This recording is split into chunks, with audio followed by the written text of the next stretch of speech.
If you adapt the AI and you take it and you make yourself elite because of AI, you really raise your ability. So you're going to get paid more. And AI doesn't cost that much to do it. You embrace the advancement. If you don't embrace the advancement, you more than likely are going to get left behind.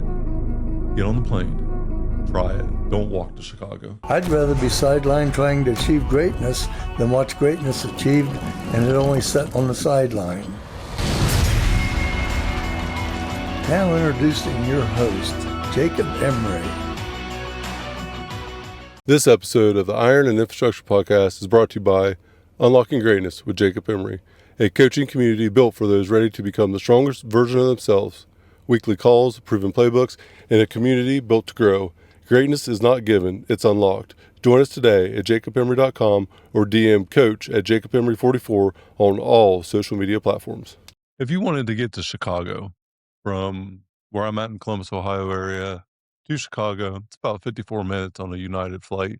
But if you were to walk there, it'd probably take you about 54 days. Which one right now are you going to choose? Are you scared that the plane's going to crash? Or maybe are you more scared in 54 days? You're more likely to get hit by a car standing on the side of the road walking to Chicago. It's a lot more effort to walk there. It's going to take a lot longer. United flight up and down less than an hour. Get to the airport, walk right through it, get right through security in probably 15 minutes. I have it dialed in. Every time I go to Chicago, I know exactly what to expect.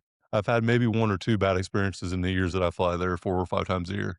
When you walk, you gotta worry about the weather. And if you've ever been to Chicago when it's cold out, it's literal hell. They call it the Windy City for a reason. It is freezing cold. But that's just getting in Chicago. That's not even getting to Chicago. Walking to Chicago would be horrible. I don't even like to drive there, and I've only done it once, and that was enough for me. But walking there, I can't imagine. The airplane comes out. It's safe. You know what it's about. You know what it is, but you're scared. You're scared to fly. You're scared to get there. The jet engine's scary. The possibility of crashing is scary. It's just fear because it's changed. It's different. What if I told you that's a lot like AI? AI is in our face at all times. Most people are either completely against it or all in on it. Or maybe dabbling in the middle a little bit, but not really sure. Kind of on the fence. For me, I know where I take my stance because I refuse to walk to Chicago regardless. Technology is advancing, to say the least, like we've never seen before. And you can either get on the board and get on the train or get on the plane, as I would like to reference right now, and go for it. Go faster, safer, more time. You know that the plane's going to get you there with a lot less, let's call it human error. Other people driving the car. When you walk, you just feel everything. It's just a lot. You're going to be exhausted and you're probably going to make more mistakes yourself. Now look at someone as a human that's doing a spreadsheet. You have life factors. You have all these circumstances that make you maybe off your game today or tomorrow. You don't have a 160 IQ to start probably. So if you do, then congratulations. You're damn smart, but you don't have it every day. Some days you're off, some days you're on. You get tired. You need food. You need fuel. You need to go to the bathroom. You got to stop at some point. But AI doesn't. You can take one laptop with the right AI platform and it's going to outperform a whole entire skyscraper full of humans. And it doesn't get tired and it never stops. Just one human error, one human misconnect. AI isn't going to miss it. And that's not my stance. That's Elon Musk's stance. Elon Musk himself said it. One laptop can outperform a whole entire skyscraper of humans. That's what we're coming to in the near future if we're not already there. Back to Chicago. Hop on the flight, you go, you get it done. It's like a turnkey. You plug and play. You hop on, you just go do what you need to do. That's what AI does for you. I don't know how to fly the plane though, Jake. I don't know how to fly the plane. Well, that's a good thing you don't have to. You don't need to know how to operate AI. Tell it you don't know and have it train you. If you had a team of people around you, 160 IQ, you have the rocket scientist, the Harvard graduate, the best business gurus in the world, and you have all these people readily at your fingertips to use at nonstop, 24/7 access today. And it doesn't cost that much money. Really doesn't cost much. Would you take that? What if you have all them people that have ever surfaced the world and put their technology out, put their knowledge, their wisdom, their mastery out, plus a calculator that never really misses, something that can write code for you, that can operate for you, that can schedule meetings, that can get your flight scheduled, that can respond to email, that can alert you of an email, that can do cell phone calls, that can do outreach, it can do just about anything you want. What would you do? So we have to make a decision on if we're in or we're out. And being against it, I wouldn't suggest it because it's not going anywhere. I don't know about the location in which you live, but in Ohio, there's a new data center going up at all times. Like it, love it, think it's the worst thing ever, think it's the best thing ever. It doesn't really matter because it's not going anywhere. So do you embrace the tools and resources in front of you, or do you neglect them, do what you've always done, and then not even be able to get what you had before? You see, the difference with this technology transition, it's self-trained, it's self-taught. So it gets better at doing the thing by it doing the thing when you're sleeping. It's kind of like compound interest. It gains compound advancement at all times. And it's not like it was a year ago. I remember a few years ago when I first started using OpenAI and ChatGPT, and like the graphics were horrible. It couldn't spell pipeline or prosperity for the life of it, and I would get so frustrated because I would spell it out. It would tell me it's right, and I would remember being irate. And then a definitive moment, like 6 months later, like shit, this thing is putting out some really elite level graphics. Like this thing is really, really good. It's advancing like so fast. Today, check out what's going on. What's the new thing today? What's the new thing tomorrow? It is incredible. I am not able to process what is happening today fast enough to have an input. It's wild. Now, it can also be a distraction if you're not careful, because I've had that also. But we all have the same amount of time in a day, same amount of energy, the same amount of output possibility, same amount of resources to tap. Some of us don't have all the resources a few years ago, but everybody has a resource today. If you have a cell phone, you have the resource. See, today with AI, the difference is we all have the same exact tools. The advantages are more about the people that use them because they're all available pretty much to everybody. There's very few people who cannot access these tools, but there's very few people who actually take that leap and do it. I don't know why, but I just heard a stat not long ago. It said 84% of people have never been involved at all with AI, have never done any homework, have never tried it, have never done anything at all. 4%. I don't know how many billion people are in the world, but 84% of them have not touched it. That's a wild statistic to me. So 16% of the people in the world have tried. I use it probably 70% of my day. And to think that 84% have never done it is absolutely incredible to me. So just by opening up a chat and starting a chat, it makes you pretty high level. But at the same time, you better really advance quickly because just opening a chat to have something write your emails, you're already way behind. You are so far behind. Do you have an agent? Is it doing tasks for you? I cussed out my agent today because it was asking me questions, and I said, don't waste my damn time on questions you should already know. Go figure them out. You already have the research. Don't make me do the work. That's what I pay you for.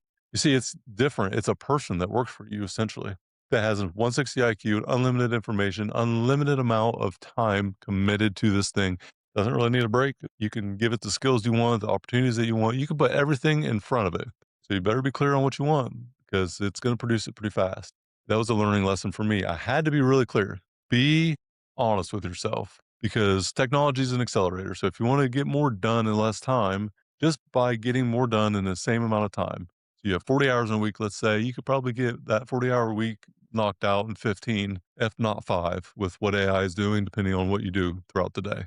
Blue collar workforce, it's not going to replace you anytime soon. We're safe there. But back office, financials, HR, admin, there's going to be a day when there's a lot of AI replacing a lot of people. But it's not really because of the only because of the advancement in the AI, but it's because of the mindset of the people doing it before. You see, if you adapt the AI and you take it and you make yourself elite because of AI, you really raise your ability. So you're going to get paid more. And AI doesn't cost that much to do it. You embrace the advancement. If you don't embrace the advancement, you more than likely are going to get left behind. Get on the plane, try it.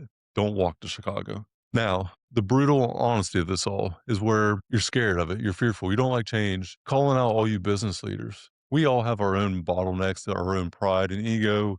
We have these things that we don't know how to do, and we either shove them down, hide it, or resist the change. This is the way it is. We make excuses. But is that going to be the reason that you end up getting surpassed by someone less skilled, but more adaptable? If I can automate everything that I do and the heavy lifting is done for me in the background, what's going to happen? There is no other choice, but I'm going to accelerate.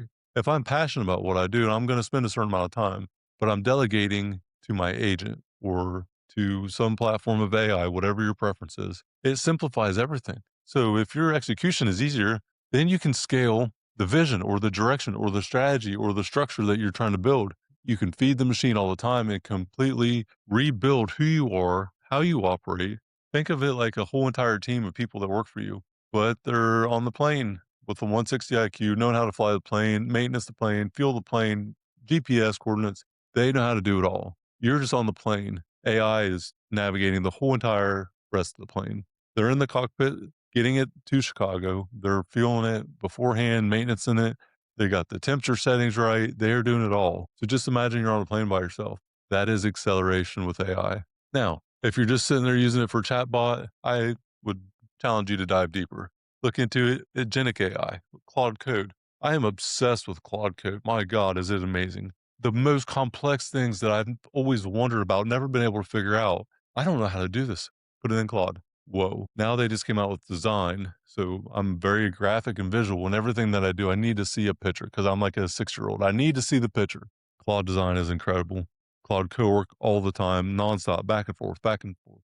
You have dispatch in Claude. I can be 100 miles away on my phone with the dispatch set up, and I'm still feeding the machine. It's never stopping. It's import information, export result. So if I'm on my phone and I'm connected to dispatch, my Mac Mini is relentless. It's never stopping the output because it doesn't have to stop, because it doesn't need a shut off. It doesn't need a restroom break. It doesn't need a breather.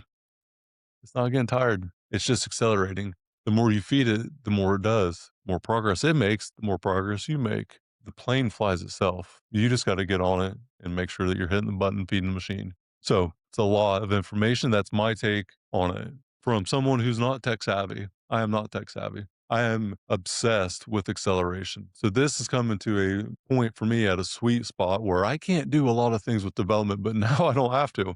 I can just feed the machine, and the machine feeds the output, gets the outcome. And if it doesn't know where I'm heading, it'll help clarify it for me. It's teaching me how to think with more clarity, with more calmness, definitive. This is the result I need. This is the framework I need to see. This is the structure I want. Tell me what I missed the last week. Be my ruthless mentor. Last but not least, however you decide to do it, make sure you set it up right. I think the biggest misconception on how ChatGPT is a yes man. It's going to tell you what you want to hear. It's going to fluff you up, and it's going to feed you some cookie cutter shit that's not going to be true. Claude Code, it might do the same thing if you don't instruct it or set it up correctly. Do your due diligence on the setup. Take some time to set it up right. Instruct it. Be my ruthless mentor. The responses I get from this thing, like if it was a person, we'd be throwing down half the time. I give it how I receive it, but I ask to receive it. Be my ruthless mentor. Stress test everything. Anything less than 10 out of 10 and being world class is not acceptable. Keep it elite. Make sure I don't get...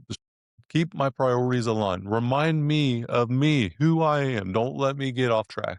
There's so many things you can put in there to instruct it, the skills that you can develop, the way you can enhance this platform around you.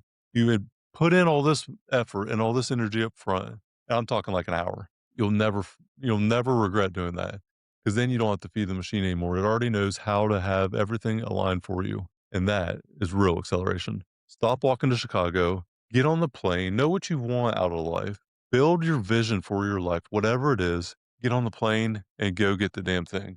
Until next time, keep building. If you're interested in AI, learn more about it, reach out to me. I'm all geeking out on this shit. I have a Manus agent, I got Claude Code, I got co-work, and it's a lot, and I love it. Wouldn't have it any other way. All right, back to the plane. If you're sick of walking to Chicago, get on the plane with accelerated AI, do the thing. Don't be scared. Believe in the impossible, because it will be possible very quickly. If you can't develop something, you just found your developer. Go test it out. Stop telling yourself one day. It isn't about one day, it's about day one. Today should be your day one. What you need isn't another day.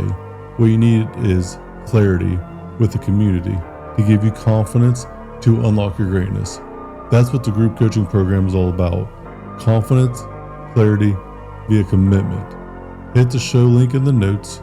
Let's start unlocking your greatness now, today.